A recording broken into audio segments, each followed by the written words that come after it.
Bonjour à tous, aujourd'hui je vais répondre à Célia qui m'a posé une question sur sa difficulté à prendre l'autoroute. Donc Célia qui vit apparemment des émotions un petit peu désagréables, des angoisses, des crises d'angoisse, de la panique. Je ne sais pas exactement si c'est de l'ordre de la phobie, ça je ne peux pas dire, j'ai pas eu suffisamment d'éléments.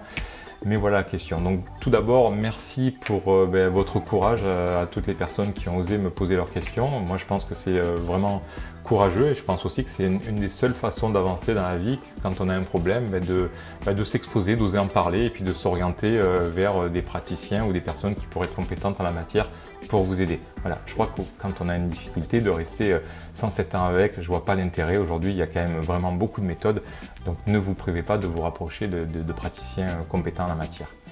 Je voulais aussi vous remercier parce que de manière complètement indirecte, vous allez aussi aider d'autres personnes qui pourraient être touchées par votre question, votre sujet. Donc bon, ça c'est chouette.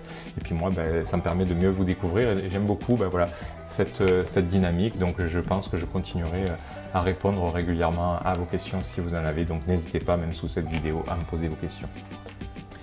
Alors je reviens à cette personne donc, qui a des difficultés à prendre son véhicule et à rouler sur l'autoroute.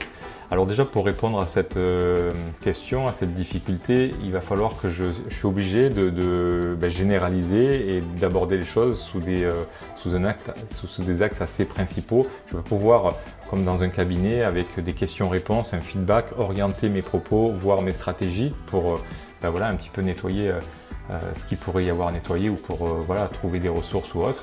Donc si je ne réponds pas à votre question parce que vous ne vous sentez pas concerné et que ça ne vous parle pas, c'est peut-être parce que là je ne peux pas en l'occurrence aller vraiment sur ce qui vous est arrivé dans votre histoire ou autre. Par rapport à ce que j'ai pu, par rapport au nombre de personnes que j'ai pu accompagner sur le sujet, quand même pas mal, c'est assez courant finalement. Il peut y avoir plusieurs choses. Moi, les choses que j'ai observées, c'est soit les personnes ont un traumatisme lié à ce lieu en particulier qui est l'autoroute. Donc là, soit vous étiez au volant ou passager et vous avez assisté à un accident, ou vous avez vécu un accident qui aurait pu vous traumatiser, ou vous avez évité un accident de justesse dans lequel vous vous êtes peut-être vu mourir et donc ça a créé un marqueur somatique et à chaque fois que vous allez sur l'autoroute, ce marqueur somatique a pu être réactivé. Bon. En principe, ça on le sait, on se dit oui, depuis telle date, j'ai peur de l'autoroute. Donc ça, normalement, ça se traite plutôt bien. Moi, je ne le traite pas avec les outils de la sophrologie, mais on va dire qu'on vient finalement pacifier la charge émotionnelle qu'il y a eu par rapport à cet événement. Vous savez, on va dire la mémoire fonctionne en termes mental, mais aussi en termes corporels. Quand il nous arrive quelque chose de chouette, d'ailleurs, vous pouvez profitez-en pour regarder un petit peu vos photos souvenirs de vacances. Vous allez vous apercevoir que non seulement vous allez vous rappeler des détails de ce que vous pouvez voir sur la photo, c'est-à-dire là j'avais plus de cheveux, ou alors là j'étais vachement bronzé, ou alors tiens la mer était vraiment magnifique derrière, et vous allez aussi vous reconnecter à la charge émotionnelle du moment. Donc ça c'est positif, marqueur positif. Mais il y a aussi des marqueurs somatiques ou des marqueurs traumatiques négatifs. Et donc là, en l'occurrence, si vous allez sur l'autoroute et qu'il y a eu un traumatisme, à chaque fois, clac, ça réactive. Donc là, on va dire que la charge émotionnelle, autant dans le positif, on a envie de la garder, et ça fait plutôt du bien d'avoir cette charge émotionnelle à l'intérieur. Par contre, quand c'est quelque chose de souffrant, l'idéal, c'est de venir pacifier, nettoyer un peu cette énergie, parce que c'est juste énergétique, cette mémoire, on va dire émotionnelle, la pacifier, la transformer, la libérer, l'évacuer, peu importe, l'alchimiser, la transcender. Chacun ses outils, chacun sa méthode, mais il faut la libérer et en faire autre chose. Bon, ça c'est un point. Il peut y avoir également des personnes qui vont faire des associations. Alors ça c'est un peu plus complexe à comprendre, mais ils vont faire des associations avec une difficulté qu'ils pourraient avoir dans leur vie avec, je sais pas, simplement des problèmes émotionnels, mais ça peut être avec des problèmes relationnels, conjoints, hiérarchie, proches, familiales, etc. Et donc vont trouver, en tout cas c'est le mental qui va, de manière symbolique, trouver un support externe pour matérialiser la souffrance.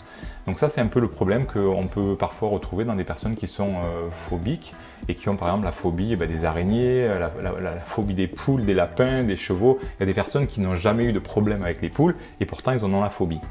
Donc c'est bien qu'il y a quelque chose qui se joue à ce niveau-là.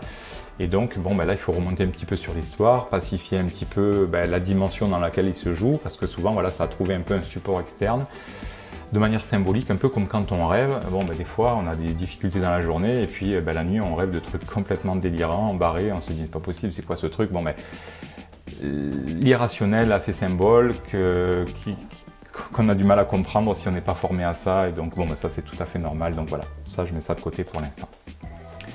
Ce que moi j'observe souvent, c'est qu'il y a aussi beaucoup de personnes qui peuvent avoir une difficulté à lâcher prise.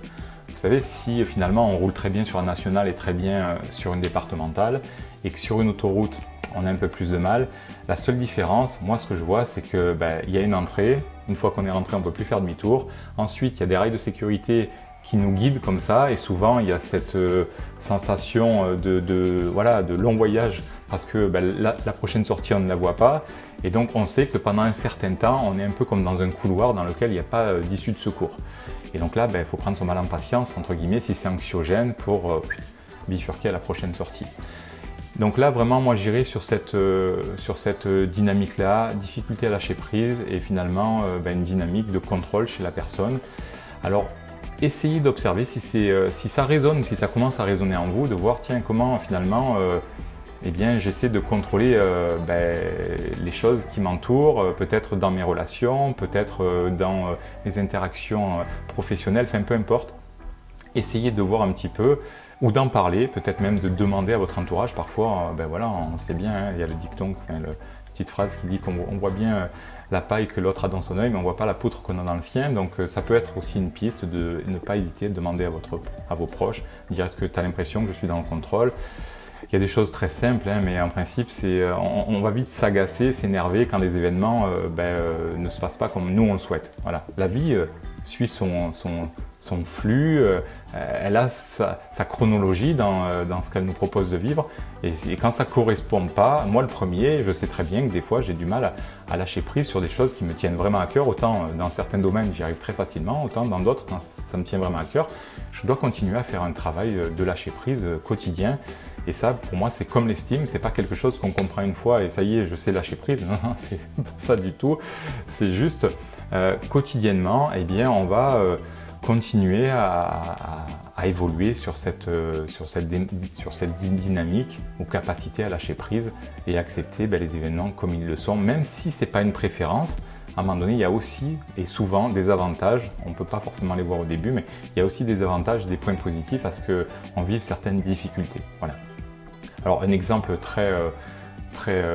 qu'on a tous vécu, pour moi là on est vraiment dans les faits, hein, mais vous savez, au plus on attend un colis là, et au plus on attend quelque chose fermement sans lâcher là, et au moins il arrive quoi.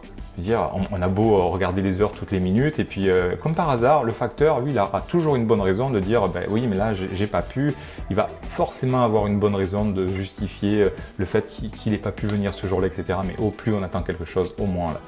Donc, vous auriez tout intérêt, si c'est le cas, à travailler sur votre capacité à lâcher prise, à retrouver confiance en vous ou en la vie. Mais en tout cas, voilà, ça c'est un super travail, parce que même au niveau énergétique, vous retrouvez beaucoup d'énergie et beaucoup de vitalité. Voilà, donc, pour travailler cette problématique, donc ça c'est, là je tourne la page parce que je ne pourrais pas en parler maintenant, mais il peut y avoir aussi, pour à nouveau se confronter à quelque chose d'anxiogène, si on a vécu quelque chose d'anxiogène, mais ça c'est un peu le coup de quand on est tombé à cheval, on dit il ne faut pas attendre trop longtemps pour remonter en selle. Hein. Donc là, il peut y avoir aussi cet aspect-là. Vous savez, quand on a peur de quelque chose, le réflexe c'est de l'éviter. Et le problème c'est qu'au plus on l'évite, au plus on nourrit notre peur, et au plus on nourrit notre peur, au plus on a peur de ce qui nous crée de l'anxiété, et c'est un cercle vicieux, et donc ça devient très compliqué de se remettre un peu dans le bain. Donc il peut y avoir deux approches, moi en tout cas j'en vois deux, soit vous vous reconfrontez directement, c'est-à-dire que là vous allez décider à un moment donné de dire allez je vais prendre ma voiture et je vais, pour me mettre un petit peu en sécurité, je vais choisir une portion d'autoroute que je connais bien, avec une entrée et une sortie où il n'y a pas beaucoup de kilomètres, de manière à ne pas avoir un stress qui est trop long. Et puis je vais même sélectionner, choisir un créneau horaire sur lequel il n'y aurait pas trop de monde, voilà, pour amener encore un petit peu plus d'aisance et de détente au volant. Bon, ça c'est une confrontation en direct qui peut marcher. C'est ce qu'on fait quand on fait du sport, à un moment donné, il faut remonter à cheval. Bon, ok. L'avantage de la sophrologie, par exemple, si on prend cet outil-là, c'est qu'il aura vraiment cette, ce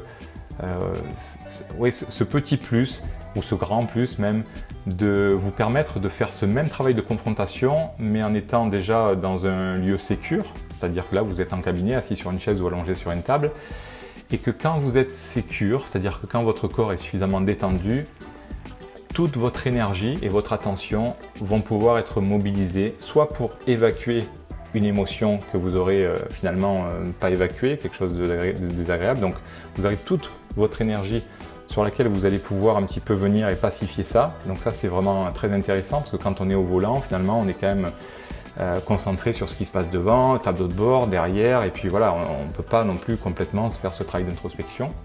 Donc là, quand on est sécure, on peut faire vraiment ce travail-là.